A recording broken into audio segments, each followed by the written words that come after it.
dhalinyaro Soomaaliyeed magaalada Muqdisho Luciana iyo Habi Ahmed uu isku daray Jabra Queen Jabra isku daray Jabra runta ku sheega bro listen runta ku sheegaya meesha ku qabano ilkaha laga daariyo lagu waso lagu garaaco kaniiska kale doonka wala gabdhaha maxaa isku daysanay hablaha Soomaaliyeed maxaa isku daysan nidaga dadka kale noomo oo yara wasa kaniisiyo xunkaayo urka badan shafraha weyn naagaha ka dambeeyo naag dhaha tawriya naagiyo gabdha bas taqaana isku dadtire nidaga dadka ilkaha laga daanaya aabaha wasa yo waxa tahay malaha kabiil lagu macaanayo you are so bitch ass nigga tahay howaas nigga wala hablaha ka fadhiisanayo kaniisiyo tiktok dhanbana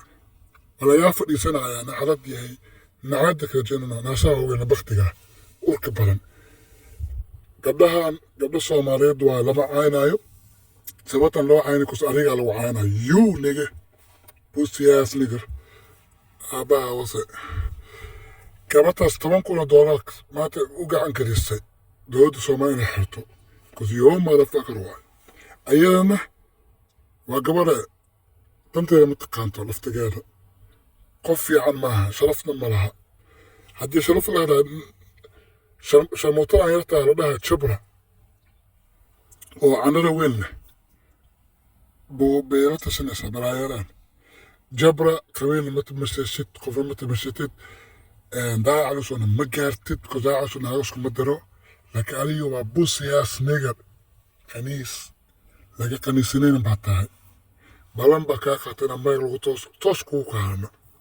ka fadhiisowniyo wadanka macalin mahdi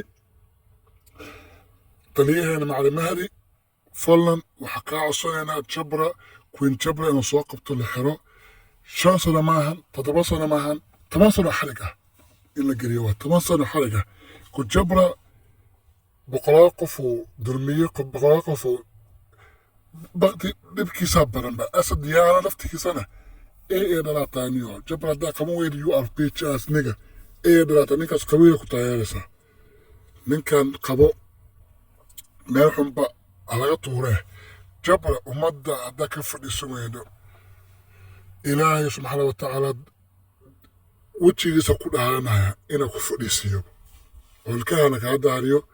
meexuna ku dhigo dhiig iyo afkan dhiig kaasi daayo